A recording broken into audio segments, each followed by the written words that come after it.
Hello दोस्तों, welcome to my channel. मेरा नाम है परमेश्वर पवार और आज हम बात करेंगे बीएसटीसी में जो स्काउट कैंप होता है उसके बारे में। अगर आपकी बीएसटीसी चल रही है तो आपको स्काउट कैंप करना अनिवार्य होता है। ये जो स्काउट कैंप होता है वह 7 दिन का होता है और यह स्काउट कैंप पूर्ण रूप से आवासीय होता है। अगर मैं मेरे कैंप के लोकेशन की बात करूँ तो मिथिलेश वन चौपासनी जोधपुर में लगा था और इस कैंप की फ़ीस की अगर बात करें तो 1700 रुपये फ़ीस लगी थी। इसके अलावा अगर हम यूनिफ़ॉर्म की बात करें तो स्काउट की जो यूनिफ़ॉर्म थी मैं साथ में नहीं ले गया था। मुझे वहीं कैंप से मिली थी और उसका जो प्राइस था वह था 1050 रुपये। स्टूडेंट की बात करें तो यहाँ पर 2 कॉलेज के स्टूडेंट आए थे, जिसमें एक संस्कार कॉलेज थी और दूसरी सबल कॉलेज बोरुंदा थी। तो कैंप में जाते ही सबसे पहले हमें अलग-अलग टोलियों में बाँट दिया गया। वह एक लीडर बना दिया गया और ये जो लीडर था वह हर रोज़ चेंज होता रहता था। अगर मैं कैंप के शेड्यूल की बात करूँ तो सारा शेड्यूल फिक्स होता था और उसी शेड्यूल के अकॉर्डिंग हमें काम करना पड़ता था। इसी के साथ-साथ हमें एक कॉपी भी दी गई और अकॉर्डिंग टू शेड्यूल हमारी अलग-अलग क्लासेस भी लगती थी और उन क्लासों में स्काउट का जो सिलेबस है उसके अकॉर्डिंग हमें पढ़ाया जाता था। अगर मैं स्काउट में खाने की बात करूँ, तो खाना हमें बनाना नहीं पड़ता था, खाना हमें बना हुआ मिलता था और जिसमें 2 टाइम का नाश्ता और 2 टाइम खाने को भी मिलता था। तो हमें सुबह जल्दी उठना पड़ता था और जल्दी उठ के सबसे पहले हमें व्यायाम कराया जाता था और एक्सरसाइज़ के बाद हमें कैंप में जाकर अपने जो कैंप का जो भी सामान होता था, उनसे हमें एक लेआउट बनाना पड़ता था और उस लेआउट का बाद में निरीक्षण होता था और उनके भी हमें नंबर मिलते।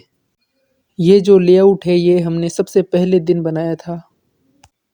लेआउट के बाद हमें चाय नाश्ता मिलता था और उसके तुरंत बाद हमें क्लासेस में जाना होता था और उन क्लासों में हमें स्काउट के बारे में जो स्काउट का सिलेबस है उसके अकॉर्डिंग हमें पढ़ाया जाता था।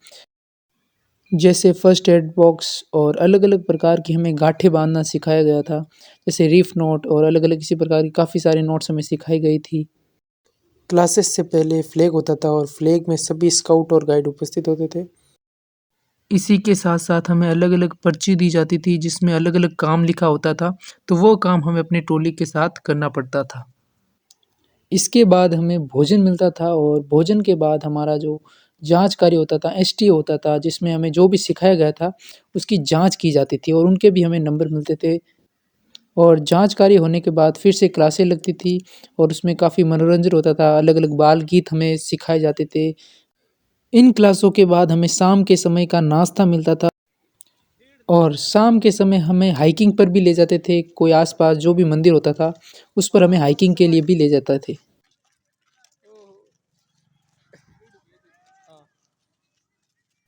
हाइकिंग पर आने के बाद हमें अलग-अलग खेल खिलाए जाते थे, जैसा कि ये वीडियो आप देख सकते हो।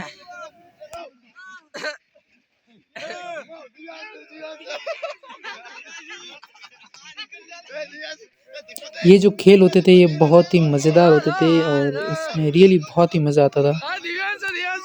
इसके बाद हमें रात का खाना दिया जाता और जो एकदम घर के जैसा था और खाना हमें बनाना नहीं पड़ता था, वो बनाकर ही देते थे।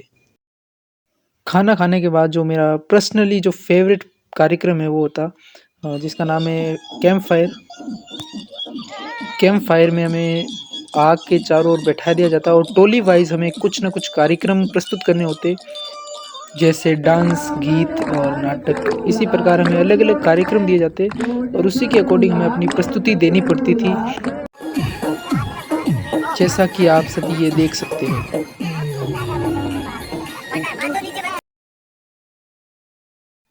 कैंप फायर जो है हमारे शेड्यूल का लास्ट कार्यक्रम होता है और इसके बाद हम सोने चले जाते और जो यही जो शेड्यूल है वह हमारा हर रोज़ चलता है, हर रोज़ हम इसी तरह से अपने शेड्यूल के अकॉर्डिंग कार्य करते।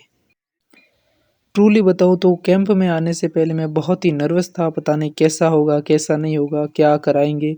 बट रियली बहुत ही मज़ा आया और कैंप में बहुत कुछ सीखने को मिला। जब फर्स्ट दिन आया था तो बहुत ही नर्वस था, बट जब हम लास्ट दिन पर हम जाने वाले थे, तो बिल्कुल जाने का मन नहीं था। ऐसा लग रहा था कि कई 2 दिन और कैंप होता तो और मज़ा आता, बट इन द एंड बहुत कुछ सीखने को मिला कैंप से। यहाँ पर मेरे बहुत अच्छे दोस्त बने, काफ़ी अच्छी बॉन्डिंग हो गई थी हमारी।